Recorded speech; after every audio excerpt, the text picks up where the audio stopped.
বন্ধুরা দেখুন, আজকে যারা মোয়াল রয়েছেন এবং যারা মধু সংগ্রহ করেন এবং যারা মৌ চাষি রয়েছেন সবার জন্যে এই মধু রিফাইনের বা পরিশোধিত মধু কিভাবে করতে হয় সেটার উপরে এই ভিডিও দিচ্ছি।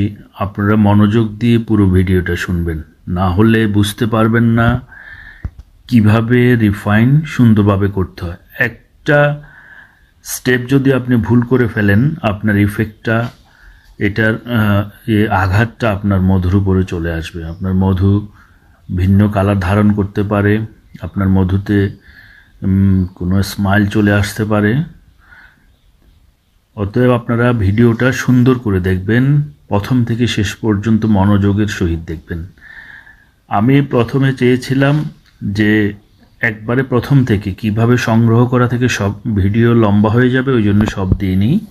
শুধু সংগ্রহিত মধুটা যেটা কেটে মৌচাক থেকে নেয়ার পর কিভাবে এটা রিফাইন করে আপনি সংরক্ষণ করবেন এর উপরেই এই ভিডিওটা। প্রথমে আমরা দেখালাম যে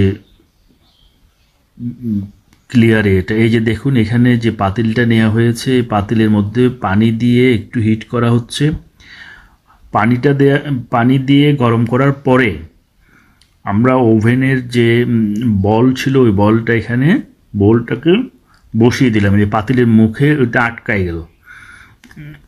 আর যাদের এইভাবে আটকানোর নিয়ম নেই তারা একটা স্ট্যান্ড দিয়ে নেবেন। গরম পানির উপরে কিন্তু আপনি গরম করে মধুটা রিফাইন করতে হয়। প্রথমে আমি কিছু সরিষার মধু ছিল সরিষা ফুলের, ওইটার উপরে ফেনা হয়, ওই ফেনাটা আমি উঠাই নিচ্ছি। দেখেন ফেনাটা এভাবে চামচ দিয়ে উঠাই ফেলবেন, তাহলে আর আপনার মধুটা ক্লিয়ার হয়ে যাবে।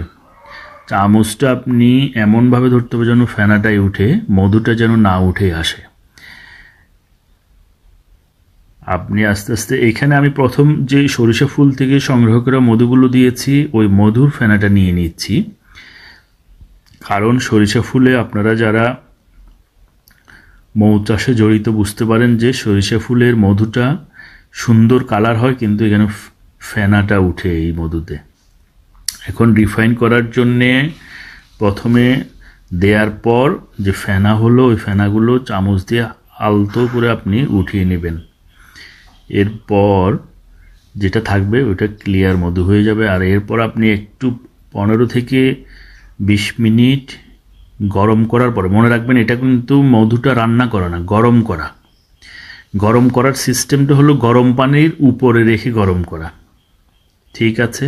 আপনি সরাসরি যদি আগুনে বসিয়ে গরম করেন তাহলে কিন্তু মধুর যে গুণাবলী ওটা নষ্ট হয়ে যাবে।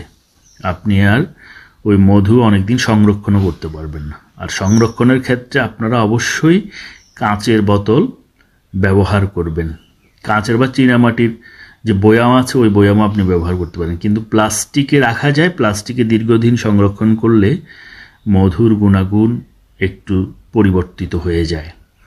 যদিও আমি এখানে প্লাস্টিকের বোতলেই ব্যবহার করেছি, এখন কাঁচের বয়াম বা সিরামিকের বয়াম নাগালে নেই, হাতের নাগালে, ওই জন্য প্লাস্টিকে রেখেছি। এটা কালেকশন করে পরে আমরা কাঁচের বয়ামে রেখে দিব, কাঁচের বয়াম কালেকশন করে। এই যে দেখেন এখন আমি সরিষা মধু ফুলের ফেনা উঠে ওইটা রিফাইন মানে গরম করার পরে এখন সবগুলো বিভিন্ন ফুলের যে সংগ্রহিত মধুগুলো, বরং এখানে বিভিন্ন ফুলের সংগ্রহিত হলো, সরিষা ফুল নয়, সরিষা ফুল নেই, সরিষা ফুল উঠে গেছে। তখন বিভিন্ন ফুল আছে আমাদের বাড়িতে, অনেক ফুল গাছ, কামিনী ফুল, মাধবীলতা, টগর, বেইলি, তারপরে গন্ধরাজ, কেয়া, অনেক কিছু। এই ফুলের সংগ্রহিত মধুগুলো, এই জন্য কালারটা একটু সরিষা মধুর চেয়ে অন্য ধরনের হয়ে গেল। আমাদের হিটের পরে দেখেন এই যে আপনার যে বোল আছে, বোলটা চারিদিকে দেখেন লেগে আছে, ময়লাগুলো কিন্তু লেগে গেছে। আর কিছু ময়লা থাকলে ওটা ছাঁকলে একবারে ক্লিয়ার হয়ে যাবে। দেখেছেন কি এখনই আপনার পরিষ্কার দেখা যাচ্ছে, কারণ আমরা যখন নিয়েছি তখন কিন্তু পরিষ্কার করে নিয়েছি। আপনি সবসময় মনে রাখবেন রিফাইন করার আগে আপনি যতটুকু সম্ভব ময়লা এই যে বয়েলের পাশে লেগে আছে, হ্যাঁ, আপনি পরিষ্কার করে নেবেন। দেখতে পাচ্ছেন একবারে ক্লিয়ার, এখানে কোনো তেমন ময়লা নেই বলা যায়। পাশে একটু হিট দেওয়ার পরে পাশে লেগে